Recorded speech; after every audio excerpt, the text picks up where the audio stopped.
নমস্কার বন্ধুরা, শিবানীজ রান্নাঘরে সবাইকে স্বাগত।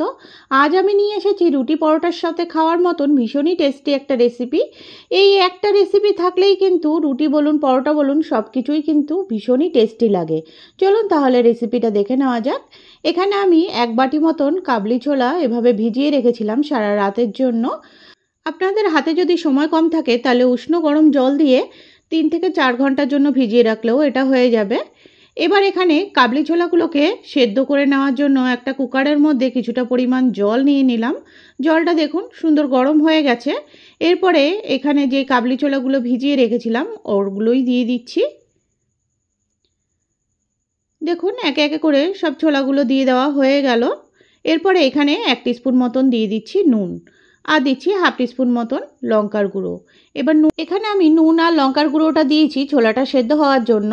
ছোলাটা যখন সেদ্ধ হয়ে যাবে আপনারা একটু মুখে দিয়ে দেখবেন, খেতে কিন্তু ভীষণই ভালো হয়। নুন আর ঝালটা ভালোভাবে ঢুকে যায় কিন্তু ছোলাটার মধ্যে। এরপরে কাবলি ছোলাটাকে এভাবে প্রেসার কুকারের মধ্যে দিয়ে সিটি দিয়ে নেব প্রায় 2 থেকে 3টে।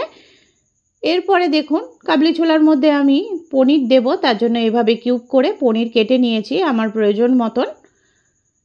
আর এইদিকে দেখুন ডালটা সুন্দর সেদ্ধ হয়ে গেছে, দেখুন কতটা সুন্দর সফট হয়ে গেছে, এরকম গোটা গোটাই থাকবে।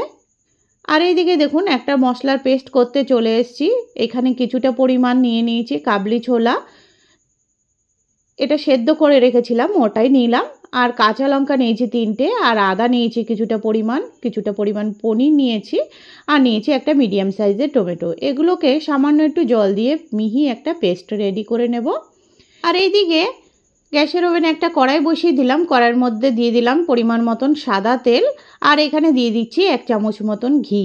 ঘিটা দেখুন সুন্দর গরম হয়ে গেছে। এখানে দিয়ে দিলাম 1/2 টিস্পুন মতন নুন। নুনটা দিয়েও আবার একটু নাড়াচাড়া করে মিশিয়ে নিচ্ছি। এরপরে পনিরগুলো যে কেটে রেখেছিলাম ওই পনিরগুলো দিয়ে দিলাম।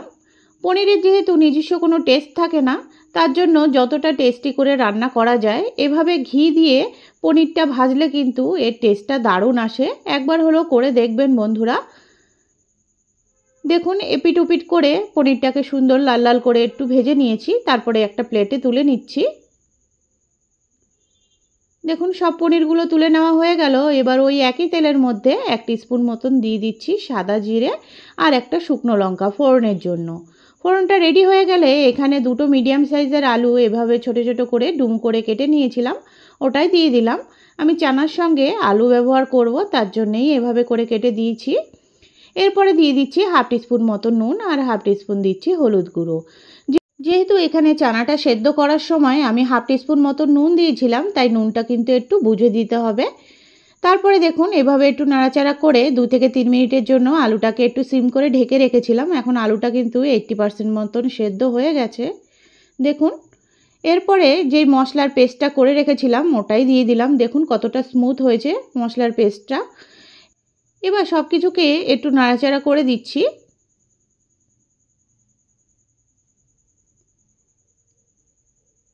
এরপরে এখানে মিক্সার জারটা ধুয়ে আমি কিছুটা পরিমাণ জল দিয়ে দিলাম।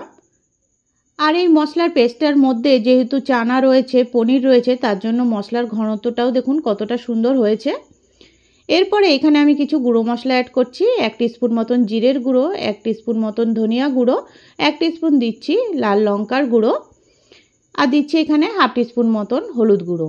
এবার একটা দিয়ে দিলাম তেজপাতা। সব কিছুকে একটু নাড়াচাড়া করে এবার কিছুক্ষণ একটু কষিয়ে নেব।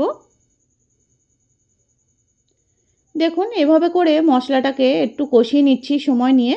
তারপরে 2 থেকে 3 মিনিটের জন্য মশলাটাকে একটু ঢেকে দিচ্ছি সিম করে।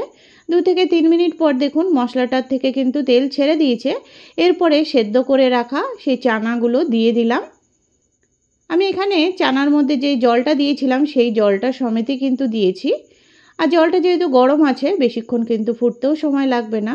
আর এখানে আমি টেস্ট করে দেখেছিলাম নুনের প্রয়োজন ছিল, তাই নুনটা ব্যবহার করলাম। দেখুন ঝোলটা সুন্দর ফুটে উঠেছে। এরপরে ভেজে রাখা পনিরগুলো দিয়ে দিলাম। পনিরগুলো সব দিয়ে দেওয়া হয়ে গেল। এবার একটু নাড়াচাড়া করে দিচ্ছি। এরপরে এখানে দিয়ে দেবো 1 চামচ মতন চিনি। চিনিটা কিন্তু অবশ্যই দিতে হবে যেহেতু এটা নিরামিষ রেসিপি। আর এখানে দিয়ে দেবো চানা মশলা। চানা মশলাটা যদি হাতের কাছে থাকে তাহলে অবশ্যই দেবেন, খেতে কিন্তু ভীষণই টেস্টি হয়। দেখুন 1 চামচ মতন চানা মশলাটা দিয়ে দিলাম। চানা মশলাটা দিয়েও আবার একটু নাড়াচাড়া করে দিচ্ছি। এরপরে দিয়ে দেবো এখানে গরম মশলার গুঁড়ো। আমার রেসিপিগুলো যদি আপনাদের ভালো লেগে থাকে প্লিজ চ্যানেলটিকে সাবস্ক্রাইব করার অনুরোধ রইল, আর যারা সাবস্ক্রাইব করে রেখেছেন তাদেরকে অসংখ্য ধন্যবাদ। গরম মশলাটা দিয়ে 2 থেকে 3 মিনিট হাই ফ্লেমে ফুটিয়ে একদম ওভেনটা আমি বন্ধ করে দিয়েছিলাম। এভাবে করে ঢেকে রেখে দিয়েছিলাম 5 মিনিটের জন্য। তারপরে ঢাকা খুলে দেখুন কতটা সুন্দর হয়েছে।